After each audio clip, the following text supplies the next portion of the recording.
Hello అందరికీ welcome to my channel my తీర్థార్స్. ఈరోజు మా ఇంటికి వచ్చిన ఒక చిన్న గెస్ట్ని మీకు ఇంట్రడ్యూస్ చేస్తున్నాను. అదేంటి చిన్న గెస్ట్ అంటుంది, మనుషుల వరకు అనిపించట్లేదా అనుకుంటున్నారా? సో ఈ చిన్న ఫిష్ అండి మా ఇంటికి వచ్చిన కొత్త గెస్ట్.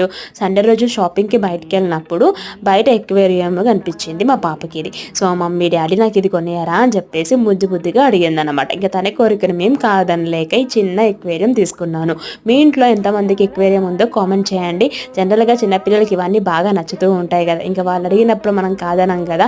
ఇది కొనడమేమో కానీ మా హస్బెండ్ మా పాపని మెంటల్గా ప్రిపేర్ చేస్తున్నారు. దేనికోసం అని అంటే ఇలాంటి ఫిషెస్ ఎక్కువ ఇంట్లో ఉండవు బెటా, కాబట్టి దానికి ఏమైనా కూడా నువ్వు ఫీల్ అవ్వద్దు అని చెప్పేసి దాన్ని ప్రిపేర్ చేయించి ఇది కొనిచ్చారనమాట. సో ఈ గోల్డెన్ ఫిష్కి మేము పెట్టుకున్న పేరు అయితే మీనా అంటే తెలుగులో ఫిష్ కదా, ఇంగ్లీష్లో ఫిష్ కదా, కాబట్టి ఆ పేరు పెట్టుకున్నాము. మా చిన్న గోల్డెన్ ఫిష్ మా గెస్ట్ ఎలా ఉందో కామెంట్ చేయండి. అలాగే ఈ షార్ట్ అండ్ స్వీట్ వీడియో నచ్చితే ఒక లైక్ చేసి సబ్స్క్రైబ్ చేయండి. Thank you.